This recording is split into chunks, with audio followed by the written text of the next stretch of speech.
Uh-oh, and we lost Justin. He was just here, everybody, just in case you're wondering. He was just You here. back.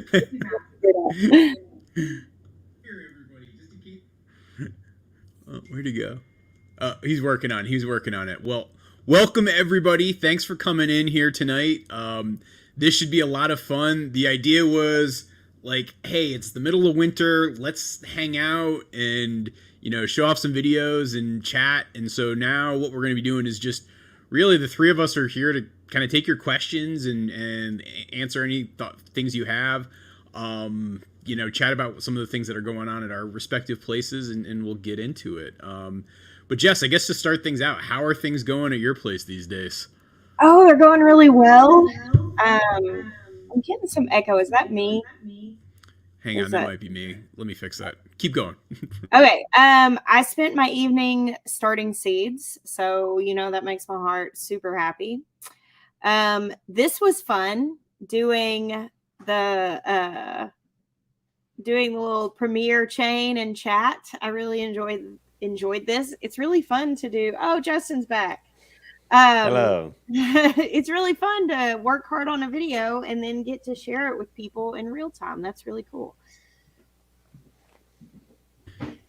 Yeah, no, I don't know. There's something nice about the group setting. I mean, yeah, like making YouTube videos is always this like very lonely pursuit of shooting and editing and all that stuff. And so to be able to see people react to it while you're watching it, it's I don't know, it's very satisfying. Yeah. And Justin, sure. how about you? How are things going at your place? Because you're now back. I know, man. It's kind of weird being back, going away from that sunshine, man. In Florida, the sun is higher, so it is very bright. So it's a little weird being back. It's a little cloudy, but a little slow crank. But we sure did hit the ground running. My gosh. Well, that's good to hear. Yeah. So I guess as I'm looking for questions here for folks who are watching, if you want to put your question in all caps, it'll make it easier for me to see it through the chat because it looks like we already almost up to 900 plus people, actually 1,200 people if I throw in Facebook folks too. So this is great. So all right, Jess and Justin, question for you: how long do you put in? Can you tell if the eggs are fertile or not? So like, what's that waiting period that you guys usually go with? About a week or so, you can candle them and really know for sure. About 4 or 5 days, you can see some development. But if you, at that point, it's still kind of iffy and you don't want to risk throwing something out that is actually developing a little slower. So I would say like 7 to 10 days, you're really going to be guaranteed able to see something. Yeah, we'll go with that. A couple of weeks, and say that one thing we'll do. You're only going to want to put 8 eggs under a hen, and how many are you really going to hatch out anyway? Are you like, or I guess you might be incubating them, but we put I them think under they're a hen. incubating, but yeah. That so, but for that thought, for whatever it's worth, if anybody's putting it under a hen, or if you're saving them to incubation, how many are you saving? You can put them in a container and kind of rotate them out. I mean, if we're like saving up enough to set under the hen or whatever, and there's not enough, and we're saving them over time, type of thing. Yeah. I think the only thing I'd throw on top of that is, particularly with geese, sometimes it's hard to tell. And so, yeah, I'll usually wait like about 7 or 8 days before I do like a candling and see if I see anything. There are going to be some eggs where you can like tell immediately that, nope, it's no good. And so those will be the ones that get pulled out. But I do have like some that I find that are like, well, maybe I see something, maybe I don't. And like, so I'll usually play it safe and keep them in longer versus not. But anytime I know one's not good, I'll take it out because that's always an explosion risk. And once you've had an egg explode in the incubator, you never ever ever want to have that happen again. Very true statement for sure. Very true. Yep, exactly. So the big activity that we had at our farm today is we got our first bull. So we just got he's been something like that's been in the works for about 6 months, but we just got Randy the Macho Man Savage is his name, and he's a little black Highland bull, and he's just adorable. And so we got him here. He showed up probably around 10:30 this morning, and I've just been going out there every couple of hours and brushing him, and I've been working with him in the halter, and just I'm so super excited about it. It's been great. Yeah, the picture that you sent me is adorable. Highlands are a special kind of cute. Yeah, well, here, let me see. Let me see if I can cue this up and do this right without screwing it up. And the bull is going to take so much guesswork out of there, and it's going to make your life so much easier because you'll definitely know when she's in heat because you had the bull. Yeah. And you'll definitely know if she gets bred because there won't be no funny business and acting up for 3 weeks later. Yeah. And so it's so good to just have a bull. Yeah, I mean, I'm going to spoil a video that I'll put out next week, but I basically just pregnancy checked all my cows just to see, like, if anything had happened because I've been doing some AI, and I had, like, a teenage bull on site, and I was, like, saying, well, maybe something will happen, and they're all open, and so I'm just glad to have him here. By the time he gets of size and, like, ready to go, it'll actually be right in the window that I want to be breeding my cows in, too, and so it'll be good to have that kind of all sync up, and so I'm super excited about that. Yeah, That's good. that is good. Yeah. So, all right, let's see what questions we got here. All right, I'm going through here. Well, look at that. You don't even have to work to brush him, Morgan. You're going right up to him. Oh no, this guy came like pre. Well, it's funny. So when I first visited him, and this was actually the thing that made me be like, yeah, this is the bull I need to buy. He was about a month old, and I went to the farm that he was at, and basically he came right up to me and started eating my jeans, like literally just chomping on it, and it was like one of those things where I was like, okay, this is as friendly as they can get. Yeah. I'm rolling with them, and he's been great ever since. I gotta ask you, was that the name that was his given name, or did you name him that? No, that was me. That's Morgan. Yeah, no. And did you register? Have you registered him yet? And his registration name is Randy Savage. Okay. Do you get to call them to tell them that, or do you send the paper in? No. So the breeder that I bought him from, she did that, but she was like, "What?" Yes, all these breeding people, they are so serious.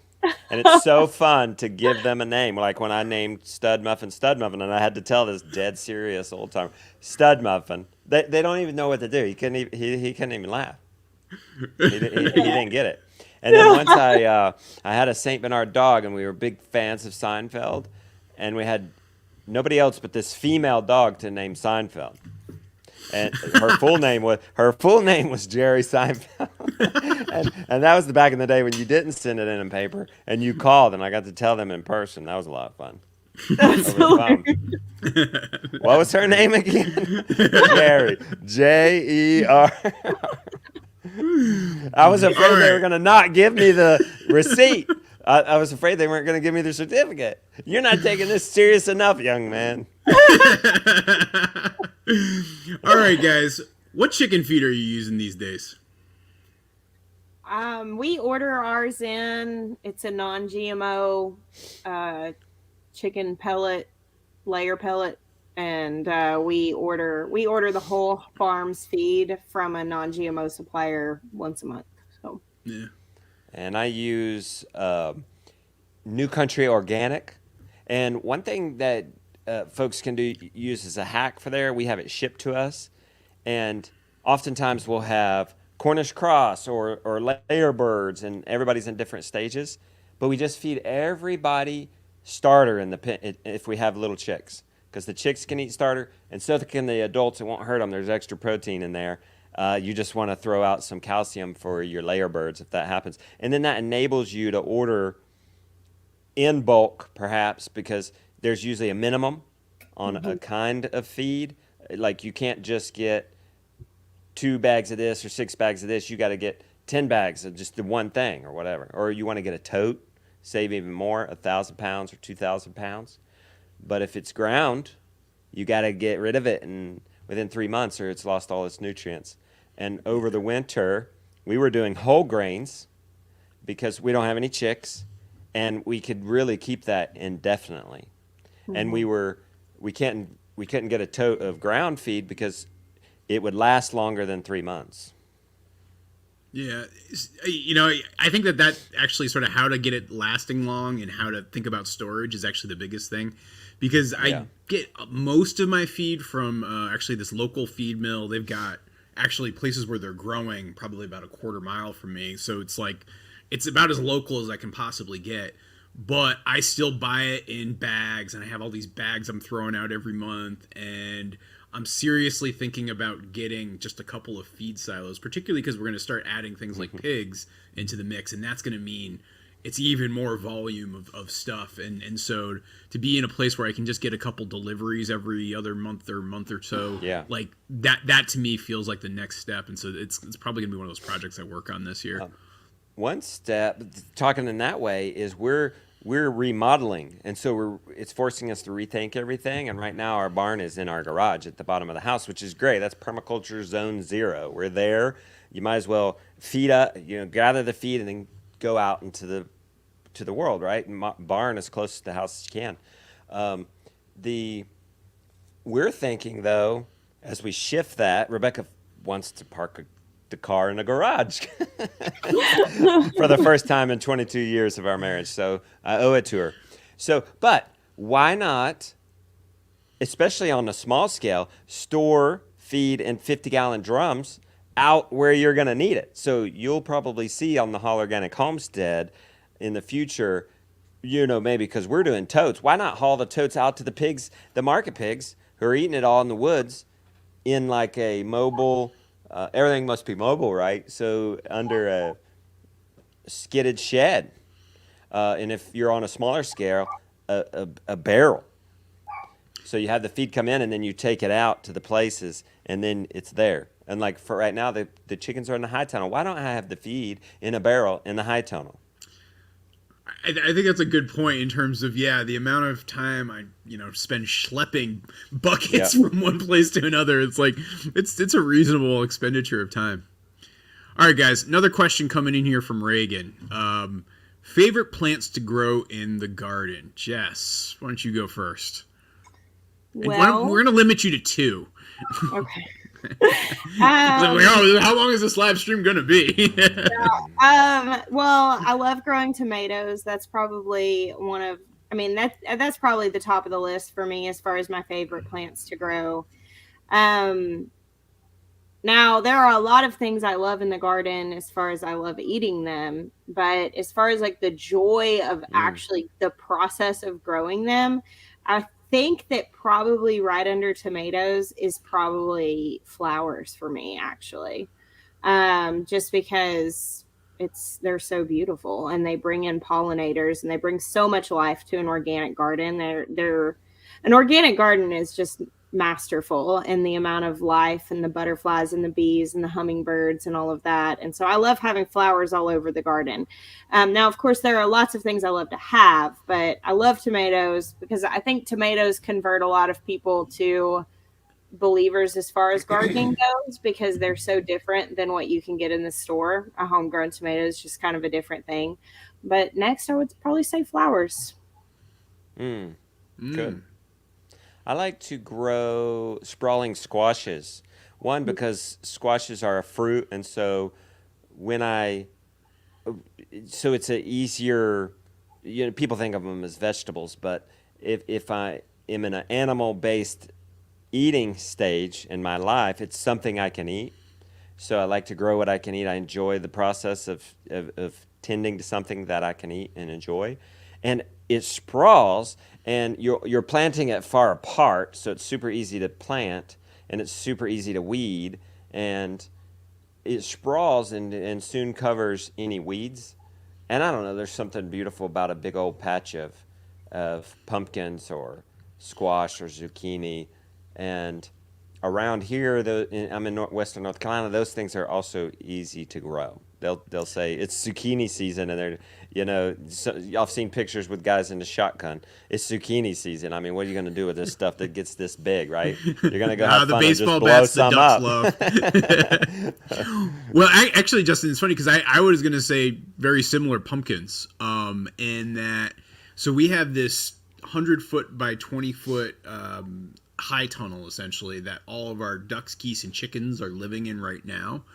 Come like late May, I'm gonna evict them and send them back out to pasture. And once that happens, I'm gonna be planting as many pumpkins as I possibly can in there, growing them all out, and then it actually becomes animal feed by the time I'm ready to move the birds back in. I'm just gonna bring them in there, and any of the pumpkins that we don't keep to eat, or maybe give a couple to the cattle as a dewormer, we're gonna just let the birds do their thing inside there. And so, to your point earlier, Justin, of like not moving the stuff around as much as you can and sort of saving yourself a step, the idea of letting them just sort of self harvest is going to be something I try out this coming late fall. Yeah, That's a really cool idea. I'm excited to see that play out. All right, here's a question that I hear from a lot of folks whenever I explain that pretty much all the eggs on our farm are fertilized. How fast do you have to eat eggs that might be fertilized before you have a problem? Well, they don't start developing until they've been exposed to the temperature that develops them. So, which is like 99.5 to 100 degrees. So that's like 38-ish Celsius. So that is fine if they're on the counter. I mean, they can sit there for a few weeks and they'll be fine. However, if you live in a very hot place like I do, where it is actually 100 degrees outside daily, you've got if you leave them out there for 3 days and don't collect them and you crack them, they're going to have veins in them. They're going to start developing. So as long as they're kept cool, you've got time. It's so funny that you should say that, because I was never going to even think. I was like, oh, you never have to worry about that. That's crazy, because our house never gets above 65. So sure, why not? Well, Morgan, this is the thing too. Like I was going to tell the people, you may have, it's in summer, and then if a chidler is getting the eggs, or you miss one and don't see it, or you find a batch and somebody was laying where they weren't supposed to, and you find.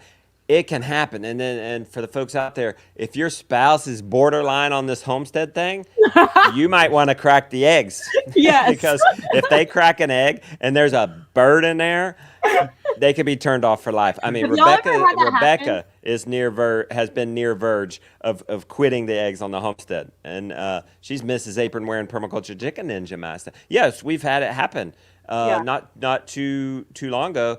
And to the point where we would crack eggs into a bowl first, individually. Oh, I do that. I definitely do that every time. Every egg gets cracked in a small bowl. That's best practice. So I'm not sure if I should be sharing this one, but so I keep a list of like videos I should make in the future, just like ideas that I have, and like anytime I'm looking for one, I just go to that list. I have this one video on there that I just don't have the guts to pull off. But do you guys know what balut is? Yes, I was about to say. So for those who don't know, it's basically it's a delicacy in certain Asian countries. Thailand. Where Thailand especially, where it's basically a developing baby duck inside of an egg that is boiled that they will eat as a soup. And I've never had it. I obviously have the ingredients to make it, and I still can't quite bring myself to do it. I don't know. Have you guys ever eaten it? That would be so nutrient dense. Come on, Jess, we're carnivores. We got to go there eventually. Liver King went there. Of course, Liver King went there. I've actually never cracked a far developing egg. I have cracked many that had a little bit of like veiny membrane, like that first 2 days or so of development. Yeah. And frankly, like if I do that, like I'll still eat it. That doesn't bother me. And, it's fine. But I have cracked rotten ones. That's right.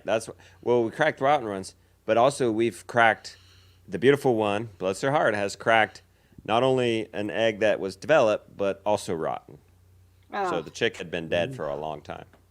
Well, I mean, usually after I do like incubation cycles, particularly for the geese, I'll usually go in there just to check my percentage to see like the ones that didn't hatch, like how far along were they and that sort of thing. And that's always, I have a mask on. I don't want to smell it. It's, be far away, be enclosed that I might throw out and that would be okay. Like it's rough after a certain period of time in there. Yeah. I when it comes to incubation, like I have that curiosity, and I'm like, for the sake of learning, I should look in here and see what happened. But then I'm like, no, I'm not going to do that. I'll throw up. All right, let's bring this conversation back up. So, Yeah. depending on the part of the country you're in, you might be getting ready to start seeds. Any tips for folks? She's saying, any tips Yeah, for she has not any starting tips for seeds? not starting Which- seeds because she's which- having Oh, for not. Oh, I misread that. actually- Oh, wow. I actually like that question because I actually recommend when you're starting out not to start seeds and to just get them from the hardware store or the gardening store or Walmart because they're already 4 weeks, 6 weeks old and way ahead of the weeds. And sure, it's more money. It's one plant for maybe what you could get a seed pack for. But as Homestead, you especially in the beginning, you try to think you can do everything. You want to make the compost. You want to start the seeds. You want to do this and that. And you just, I shouldn't say you can't, but you just, won't. You just won't. At the end of the day, it'll just be miserable. So, and then you have to have a place to start seeds and greenhouse. And so to take some pressure off of people, my answer to that question is don't, and just buy starts. Well, I'm like the seed starting queen. I'm like always pushing people to start seeds. But I will say, if you're trying to not start seeds because you know that you need to wait, you definitely don't need to start your seeds 4 months too early because you're going to be in a mess She's excited, I see. in a little bit. But, She's excited and raring to go. And I, so yeah. I'm a little bit later in terms of frost date than she is because I think she said June 3rd. And basically the rule I have for myself is I wait till the last week of March before even taking everything out of the attic and getting kind of the apparatus and the lights and everything ready to go. Because if I like set it up now, by my birthday, I'll be trying to grow stuff and it'll be way too big. And, I don't want to put anything even remotely outside prior to like Memorial Day. Like, usually like Father's Day weekend is like our big planting weekend is usually what we shoot for. When we did the season extension stuff, the Elliott Coleman 4-season harvest stuff, you can, if you have a greenhouse and stuff, you could start your seeds. You figure out how, 3-4 weeks before that last frost date, if it's protected, and then it can be transplanted out. So she's June. That's like May, but that is a long time to wait, isn't it? Yeah, she could start hard. microgreens in the meantime. Finding something else to do is good. Exactly. Yeah. All right, I'm going to add some controversy to this conversation with Antonio's question here. Who has the best livestock guardian dog? Now, listen, I'll fight over Bear being the best dog, but yours is probably better than my livestock guardian. They're all right.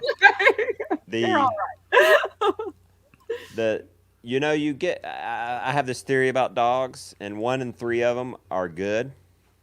Okay, and we ended up getting a good one with Winnie, our current livestock guardian dog. She just will be petted, and she roams all night long, and she minds her business, and she's primal enough to eat the food scraps at the butchering.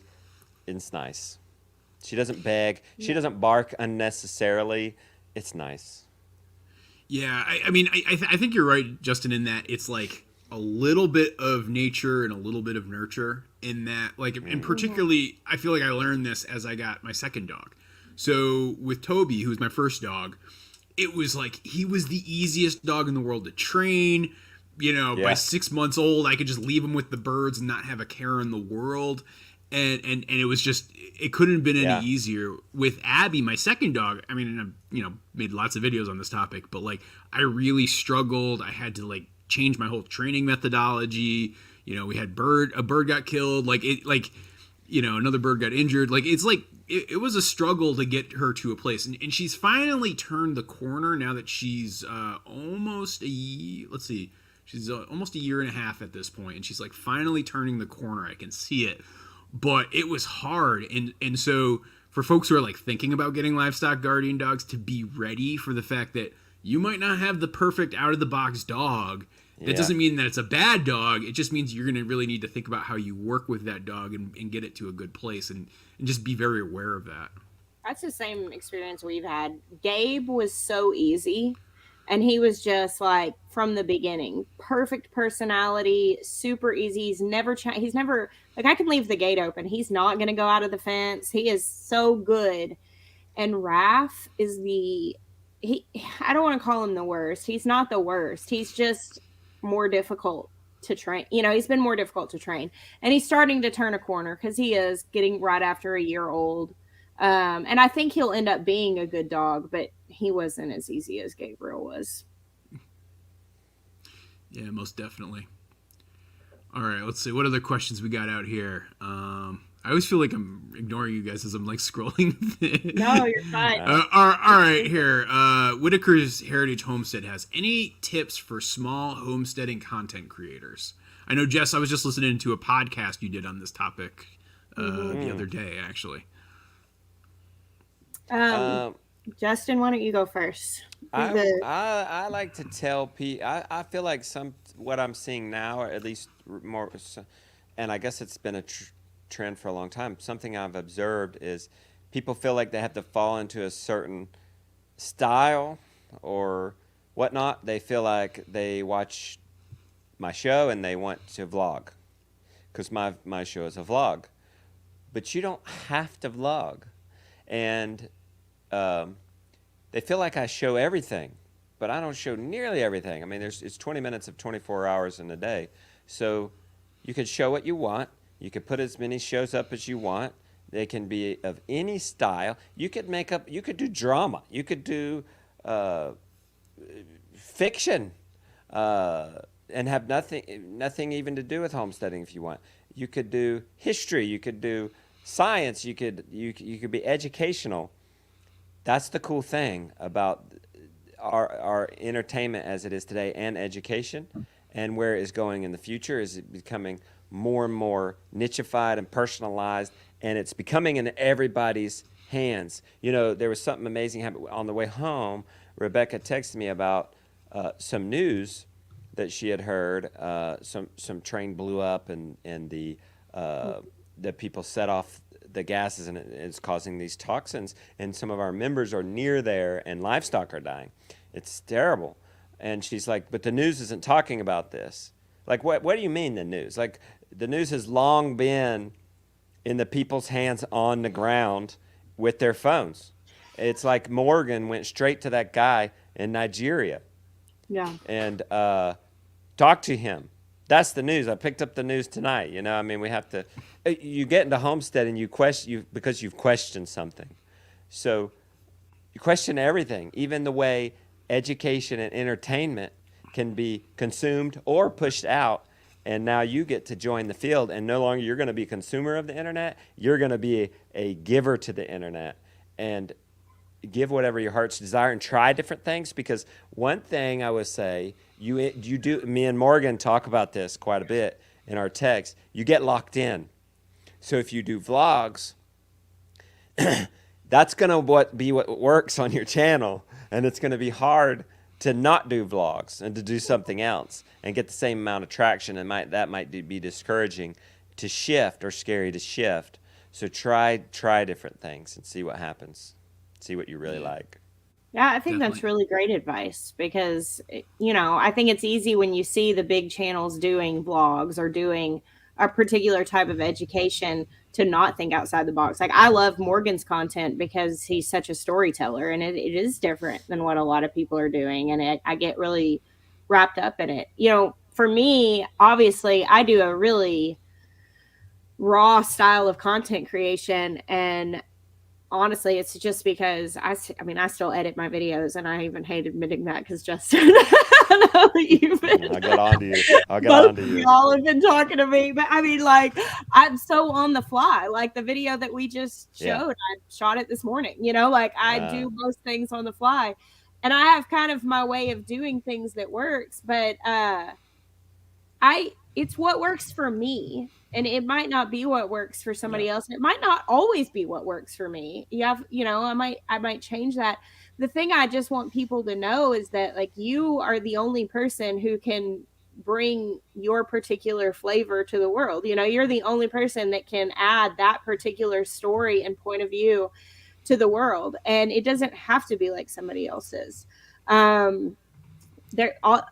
one of the questions I'd actually had made a note of off my Patreon where people were asking questions, and this kind of segues into this, was I would love to hear the differences between all three of your channels when it comes to your homesteading content and your goals and why you do it that way. Because we actually all make fairly different content, I would say. Very, different points of view, some similarities and some differences. My main suggestion for anybody who's desiring to make content is just to be honest and do something that is worthwhile and that brings you passion. I've been doing this now for 6 years. Um, at this point, I haven't been going as long as you have, Justin. I think Morgan, you and I started around the same time. I've made something like 1,200 videos. The amount of hours that it takes and the amount of commitment that it takes, if I didn't love what I was doing and take pride in it, I would have quit a long time ago. And YouTube has been the doorway for me to have my dream life. It has made all the difference in the world. It's given me such an opportunity for significance in my community and for helping other people and all of these other things. But what it boiled down to is because I'm doing something I'm very passionate about. And I think that people are hungry for real. And just like what Justin was talking about on the news, there's plenty of fake. Like, you can turn on the TV and watch scripted reality TV, and and some people do, they dig that. But like, when people come to YouTube, they're typically authentic. And I think if you're not doing something that's worthwhile to you and telling your actual story and showing up as your actual self, even if it is a creative storytelling thing, it doesn't have to be vulnerably bearing your heart. That's not what I mean by being authentic. Maybe sometimes, but who you actually are and what you actually want to create, that there's value in that. 100%. And I mean, just to add on to that, Jess, I mean, when I think about it, like, the most important piece of advice I could give any smaller creator to think about is take the time to find your voice. Like, what are the things that make you you? Like, what can you share that's interesting and that you're passionate about? I mean, Jess, you're a great example of this, right? You are so insanely passionate about tomatoes. You make people like me who are like not crazy about tomatoes like, wow, I should really investigate that variety right there. And I think the thing that people always do is you compare your videos to what other people are doing. You try to say, oh, I should be more like this or that. But I remember when I first started being really frustrated because I would go out and try to make vlogs just like Justin and be like, oh, let me try to do this. And it took me a while to figure out that wasn't me and that wasn't my style. And through experimenting and trying different things and playing around and then actually just having fun with the content creation itself, I feel like that's where I ultimately got to find my voice. And like, once you find that, it doesn't matter if you're on YouTube or TikTok or Facebook or wherever, it translates in terms of how you create your content. And so to put your energy into and attention to talking about the things you're wicked passionate about and finding your voice and style to do it in, that right there, I feel like, is the core of the formula for folks. Yeah, that's when you blew up too, Morgan, and that's what enabled you to then, quit your job and go full on in on this. I'm daring to guess it's about that same time. Yeah, no, I mean, it took a while to do that. Yeah, exactly. How do you guys create communities, Justin? You've been very focused on this for a number of years. Yeah. So, how do you create communities? I like this question. And people will ask me, how do I find a community? Well, you create a community. That's how you find it.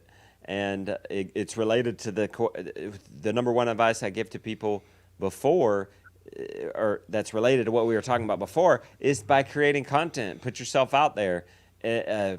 Even if you're not going to make a career out of it, this is the future. This will be an asset for you. There are assets of real estate, stocks and bonds, and cash money, and gold and silver. But the new asset is audience, and it may not be that you monetize it and make it a career. It may be that you find friends, that you create community. So early on, people would, and this was when we were tiny, and now you could you could start YouTube and grow much more faster than I am. The tools are there with the shorts and the verticals and stuff like this. It's more possible today than it ever was, and just a small community. People start messaging you. People start emailing you, and then when I learn what is getting our tomatoes, and the tomatoes are getting torn down to the stem.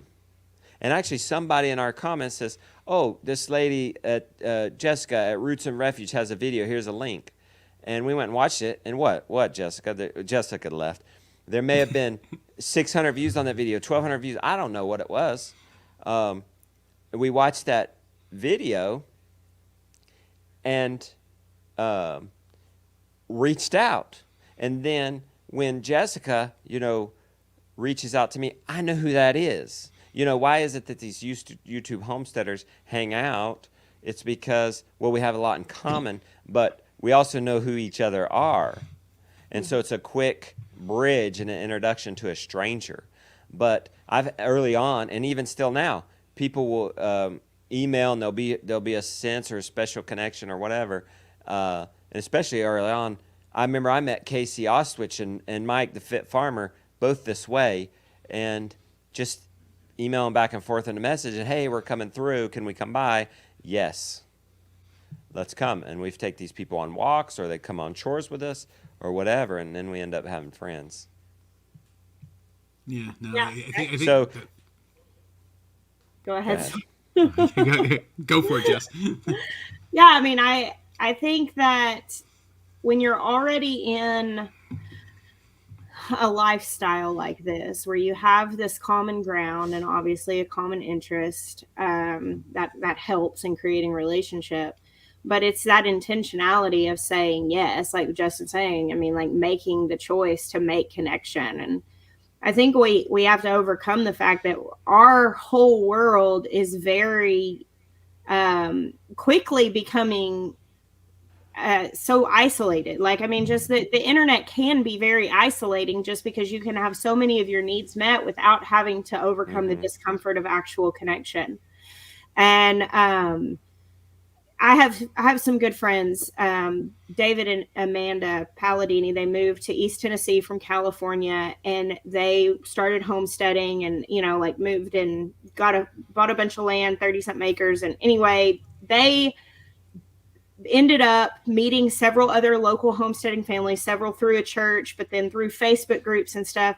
And within less than a year of being in Tennessee, they have this amazing homesteading community. But you know what they do? They show up and they help each other butcher their animals, and they show up when somebody needs a farm sitter. Yeah. And they show up and they cook the massive pot of chili whenever everybody's coming over to help work on a farm thing. And none of that is convenient. We had the same experience. We moved here to South Carolina. We didn't know anybody, and we have a very rich community now. And people are always helping you. Is that because you have a big YouTube channel? And I'm like, I don't think so, because I see them helping each other and they don't have a big YouTube channel. I think it's because we are very helpful. We're very helpful people in community. We come and do the uncomfortable work of connection, and we feed people and we serve people. And therefore, you see people serve us, but you have to know that there's some symbiosis going on in that. Community costs something, and it's uncomfortable and it's inconvenient, but you want it. It's very valuable to have. Definitely. All right, so I made a video, I think it was last week, talking about a book that when I was living in Washington, D.C., I was reading it and I literally started crying. And the book was Restoration Agriculture by Mark Shepard. And so if anybody's out there thinking about farming or homesteading or just even good land management practices, that would be one book that I would throw out there to anybody. Give it a read, and there's just some incredible, inspiring stuff, and then just some really interesting philosophical stuff to think about how you manage your land. So that would be the one I'd throw out there. Justin, what book would you throw out there that really lit a fire under you? I mean, it may sound cliche, and but I would definitely have to go with Joel Salatin. One of the first books I read was Pasture Poultry Profits, and because I was getting With the into $sign homesteading S. as a market, like yeah, and the cool thing about the way Joel writes is he's normal and fun and down to earth, and it's half stories. Okay, it's half stories, and then and that book is very practical. That's practically a blueprint on how to get started in a farm business. And to this day, if people are wanting to start a farm business and they say, "What should I start with?" and they're wanting a farm business proper, like actual livestock or plants, they're traditional type farm, market farm. It's that book. Go and get that. Do that to the T for years, make it work, and then tweak it. I see a lot of people tweaking things early on, but that book, whether you're going to do pastured poultry profit or not, is still a lot of fun. A lot of inspiration in there. It is a really good one. I mean, yeah, Salad Bar Beef was like my first Salatin book I ever read, but yeah, it's got the same kind of vibe to it. Jess, what about you? Well, I do love Joel's books, and they always light a fresh fire in me. I could go back and read The Marvelous Pigness of Pigs at any given point, and it will just get me fired up. For me, though, that originally lit the fire was Animal Vegetable Miracle by Barbara Kingsolver. I read that like when it first came out, and it's primarily about like the localization of food, and her family moved from Phoenix to Appalachia and lived locally for a year. And it is so inspiring and convicting. And I mean, honestly, at the time, I just didn't know. And it really opened my eyes to a lot of things and very much inspired me. Yeah, no, that's a great one. And I remember reading that in DC, and that was like another one that just sort of added more, like another log to the fire for sure. That's a really good call. All right, Jess, I know there's a secret video that you, Jeremiah, and I shot. I'm not even going to talk about now related to this question. Man, I forgot. But let me ask a question. Where do you see yourself in 5 years?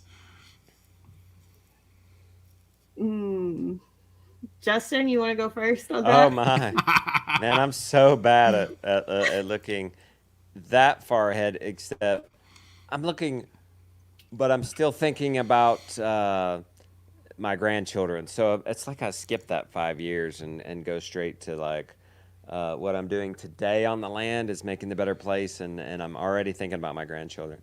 But in 5 years, I tend to think in terms of what's going to be happening on the farm. Well, Jonah, so in 5 years, it's probably not unlikely that this would be more public and that we would have some sort of community or educational center here, maybe some rental type stuff. And in 5 years, though, too, as somebody with children, Jonah he's like in driver's ed right now. So he'll be 21. So how exciting that's going to be. Rebecca and I talked about it like we could, in 5 years, it's hard to believe right now because we're kind of on that tail end and we still have a kid that doesn't sleep through the night and is still in diapers. Jess, you're getting there. But in 5 years, Rebecca and I could go down to Florida for a weekend if we just need some sunshine in the winter, and the farm and everything else will be okay because the kids are going to be. It's going to be their deal by then. Yeah. Yeah. Having kids in the late teen years is like mind-boggling to think about 5 years down the road, because like my son Jackson is graduating high school next year, and like the fact that he's going to be actually an adult, like in 5 years, he's going to be doing his own adult life is wild to wrap my head around, really. Yeah. I've got a kind of uncomfortable thing to admit on this one. So last year was my 5th year of farm, like running the farm and doing like getting everything going. And I had like a 5-year plan, and it was very much getting some skills and learning some skills and figuring out a business model for the farm into a point where I could just focus on the farm and things around it full time. Like that was my goal. And I feel like when I quit my job last January, so a little bit more than a year ago now, I was like, whoa, I hit it. And now I'm in this weird place where I'm still trying to figure out what do I want the next 5 years to be about, and like where do I want to go with this. I have this weird thing where it's like, I never expected like the content part to be such a big factor. I always just thought it was gonna be like a way that I sold like duck eggs or something, and like it's sort of flipped around. And it's almost the other way around, and so I struggle with, well, do I turn my farm into a non-profit and I start just like growing food for hungry people and I just make that my mission? Do I try to find a different model for growing a somewhat different business around all of this? Like, I'm genuinely, and just, I mean, I've talked about this in videos, but like, it's something I'm struggling with right now, and I'm not totally sure where I want to go. But it also feels a little weird and unsettling that I don't have a plan, because I always find that it's important to have that thing that you're aiming towards, because it helps guide so many of your decisions. And so I'm in this weird place where my answer to this question is I don't know. Yeah. I think I give you permission in that, Morgan. Appreciate you sharing that. And going back to the book thing, if somebody were to say, what are you reading now? Well, one of the books is Atomic Habits. And this is like one of the best-selling books of all time, I think. It's like up to near 5 million copies or something like that. Or maybe it was the best-selling book of last year. But they're talking about how, I feel like they're talking about how goals are overrated, and that you have a goal, great, but if you neglect the processes to get to that goal, you need to, instead of not focus on the goal, but instead focus on your processes, and then that's going to get you to the goals. So it's like, if my goal for YouTube is to double subscribers in a year, well, that's a wish without a plan or a goal without a plan is just a wish. But really, if instead I start not be so concentrated on that goal, and I just focus on the process of just making better movies, just more helpful shows, just always try to add value, whether it be entertaining or educational, and why not just see where that goes? So that's kind of what's happened with you, Morgan, is part of your plan was to make good videos, and now here you have maybe some more opportunities, and now you're flexible to them because you didn't have this staunch goal. Because we need to keep our eyes open, because who says that goal is the Almighty God in heaven? that can't be veered away from, right? Sometimes goals need to change. Yeah. And maybe we need to just ride the process and let fate play a role too, and not be so pushy into things, and let some things play out that are not in our control. Yeah, I'm a big like dreamer and vision person and all of that stuff, but truly there has to be a flexibility to it, or else I think you can actually end up limiting your own potential if you are so dead set on what you wanted 5 years before. Like, have your 5-year plan, but be prepared that it might not look like you thought that it would. And for me, we're opening these businesses. We have these stores that we're remodeling. Well, if you'd asked me 2 years ago, I would have told you they'd be open by now, but that's not how it's played out. And the real truth is that, I went through like a massive health crisis in the last year. And had that gone on the timeline I thought that it needed to go on, I'm not sure that I would mentally be okay. And so it actually worked out for the better, that even though I don't like that it was delayed, I don't like that all of the, issues because COVID and the, supply chain issues and all of the different things that we've had to go through have slowed it down. I don't like that, but I think that it's definitely what needed to happen. And so, I mean, I have dreams. I want some sort of education and community center and, teaching people how to do what we're honestly really learning how to do now down the road. I'd love to be able to teach people that stuff, but I really want to focus on just the next thing in front of us. And like right now, the next thing in front of me is starting the seeds for the garden, and it's making the videos and adding value and getting these stores open. I mean, I have big dreams for down the road, but the next thing in front of you is really the best way to get to those big dreams for sure. Some good advice. I'll have to keep that in mind as I keep like struggling with this one, because it is, like I said, it's one of those things where, I felt like, I had the goal and now I'm at the goal. So now what's the new goal? Like it really Yeah. is that is the struggle I have. And all right, I know Justin that's it. told me. Oh, go ahead, Justin. Sorry. Well, that's it too. Like this is coming at me again and again. Like what I was saying about Atomic Habits. Then I'm reading Kevin Hart's book, and he's all about that. Like he gets to the goal, and he's unsettled, and it bothers other people. But like he's already like, okay, great, I'm invited. I've been in a Super Bowl commercial. Okay, what's next? Like already moves on because he's learned how to enjoy the process and the journey. And so the destination is the journey. We just have to keep reminding ourselves that. Which I think is so, because I often say this, right? If I won the lottery tomorrow, I probably would be doing the exact same things I'm doing right now, of making videos and running the farm. I might have some fancier equipment, maybe some more projects going, but other than that, I don't think too much would actually change if I won the lottery today. And so I think to your point, it's sort of like an enjoyment of the process makes the difference. So, Justin, I know you said that you're going to turn into a pumpkin at this point, and so we're going to wrap up. So, last question of the night.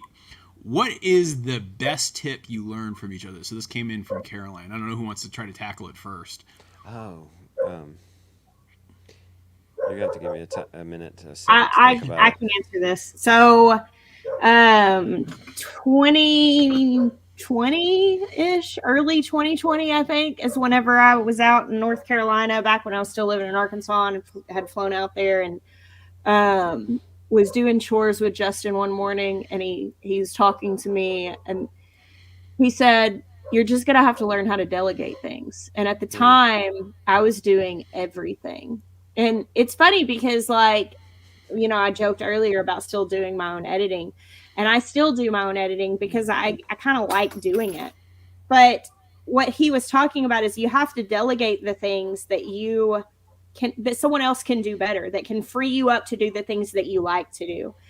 I have Will, my employee, and I share about Will, and he even shoots some footage for my channel, and we've been getting, his channel off the ground, all that. And Will helps me in my garden. And delegating to Will to help carry the load of what I'm doing frees me up to be a better mom and to still edit my videos and to do the things that make me love my job and let this be worthwhile. So I would say that was a very serious tip from somebody that, like, obviously had been doing this longer than me, and that I really do look up to you, Justin, in content creation. Thank you. In a lot of things. But that was a thing that I took that home and thought, why do I feel like I have to do everything? And I actually had to deal with the fact that I had maybe some shame or something about not being Superwoman and not doing everything myself, that there were actually some deeply rooted things. And hearing that really freed me to say, if I really want my business to grow and I really want this to be able to help other people, I can't just carry it all on my shoulders. There's no reason for that. It's unnecessary. So that really has helped me. And for Morgan, Morgan came down here to visit here, South Carolina. How long ago was that? I don't know. Several months ago. About a year. Yeah, a year ago. And we were eating lunch in like a local diner. And he said something about, everybody is going to want to see you doing the whole like rural revitalization thing, because we're doing that. And he's like, but I don't think that has to be the number one thing of your story. And he just started kind of just like spoke some identity into what we were doing, as far as like creating resources in a place where there weren't resources, specifically in the nature of growing food. Like, there aren't a lot of resources for people who want to get into gardening and homesteading in this area necessarily. And just kind of shared that. And I think that we need friends who will just call it like they see it and say to us, like, hey, other people might want you to do this thing, and it might be easy for you to go that route, but I see this particular thing with what you're doing. And that really meant a lot to me because, you know, we need friends that'll say to us, hey, you need to delegate. Because honestly, what the truth was, Justin, I think you saw I was hitting a wall, like, and you saw you're hitting a ceiling here, and you could grow if you would do something different. And the same thing with Morgan saying, hey, I see that people are tagging this. And while you are doing that, I don't think that's the deepest and the best part of what you're doing. And so I appreciate that. That's nice, real friendship. Aw. So for Morgan, he's I think the one guy I'll text and shoot ideas off of for YouTube, and it's, you know, he usually replies pretty quickly, and he'll tell me truth, and he'll tell me if he thinks something needs to be changed, and he doesn't get his pennies in the water if I don't listen to either. So, and then, you know, but one of the biggest things I think it was a TikTok or something, and this will be a more lasting and maybe more relatable to folks in the audience, is that Morgan did a TikTok or something about how it's okay to follow people you disagree with. So, and I'm guilty of that. As soon as somebody posting something that I don't agree with or makes me nauseous or angry or whatever, it's unfollow. But we're really, and I think your challenge was, or at least what I took it away from, it's actually good for our brains. If anything, it's good for our brains to follow people we disagree with. And I don't think I'll ever forget that. So I started following you back, Morgan, and I hurried up. That was the thing. All right, that's good to know. Yeah, I don't know how I saw that one. So anyway, somebody must have shared it with me. I'm just kidding with you. Okay, and so it's good nowadays. I just, you know, we were on Florida. We had a lot of time to listen to podcasts. We were listening to Joe Rogan and Matt Walsh. Okay, so for the first half of the podcast, they agreed with each other, and my mixer here is agreeing. And the second half of the podcast, they disagreed with each other, and on a controversial topic. It was at first they were agreeing on the he made a documentary called What Is a Woman, and talking about this binary stuff. And then the second half, it was on gay marriage. And so it was so beautiful, though, to see two intelligent people disagree politely. It was wonderful. That what doesn't matter what side you were on.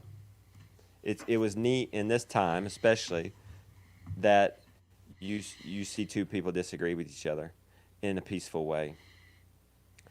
For Jessica, if my wife is the beautiful one, Jess is the smiley one. And if you don't believe me, just go to her channel and look at her thumbnails. And in a time when the clicks come, there's a temptation to have a negative thumbnail or a title to get clicks, because it is human nature to be on the guard for negativity. And we are more drawn to that because we're trying instinctively to protect ourselves. But Jess doesn't go there, and she's like the Mr. Beast of YouTube in that sense. Like it's positivity. But you're not like a unicorn farting rainbows either. You're real. Like, for example, the other one I was going to say most recently is your health journey chat.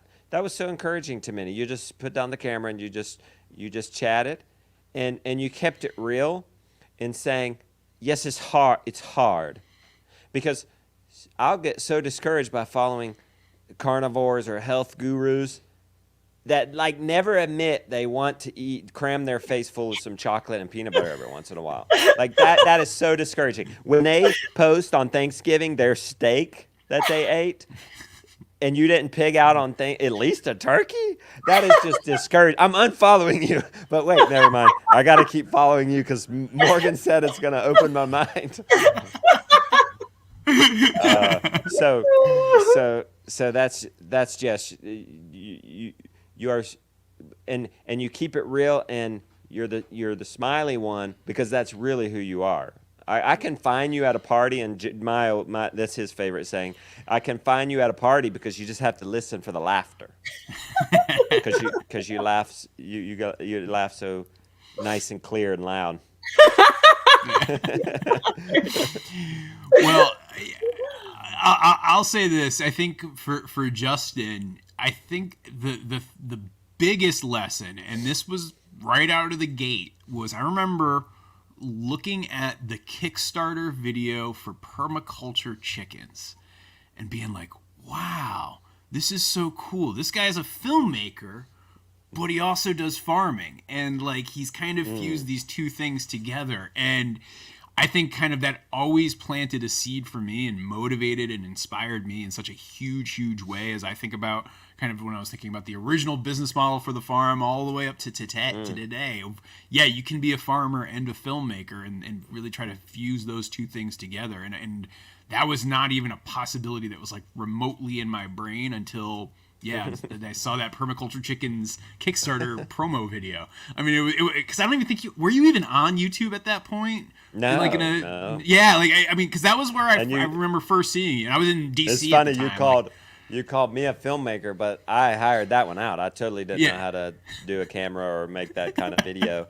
But, you know, I guess I was technically a producer and still a filmmaker, but I get the point. You kind of seemed to direct it, though. And yeah, I was the director and all that other stuff. So technically I I think was that the filmmaker. Didn't even know it, though.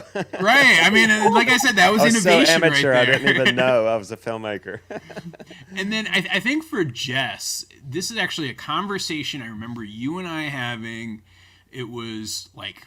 maybe December 2018, maybe January 2019. It was like right around that period where I'd been doing videos and doing the farm for about, I don't know, 9-10 months, and I had like no progress. I had less than 1,000, probably just over 1,000 subscribers, but I was making 2 videos a week and just working my butt off, trying to do something, but not really getting anywhere. And I think the thing that just you said to me in that conversation was specifically of just be you. Don't try to be Justin. Don't try to be such and such. Just be you, and you know people will really like you if you're you. And that's been a really important lesson for me that I've taken with me for years now, ever since that conversation. And so yeah, eternally grateful for that one for sure. That's good. I like we should always end these things with warm fuzzies. That's nice. Yeah, definitely. Hey, I mean, this has been a lot of fun tonight, guys. I'm glad you took me up on this crazy idea of like, let's try to do back-to-back premieres and then a live stream. Like, will people get sick of it or not? But I think this worked tonight. This was a lot of fun. Thank you for doing this. Yeah, good. I enjoyed it. And good, happy. Leave it to Morgan to end this with a classic happy ending. That's great storytelling right there. Awesome. Well, I hope to see you guys soon, and we'll be in touch, I'm sure. And I hope everybody who watched had a good time tonight. And we'll be back real soon. Thanks for watching, everybody. Bye. Bye.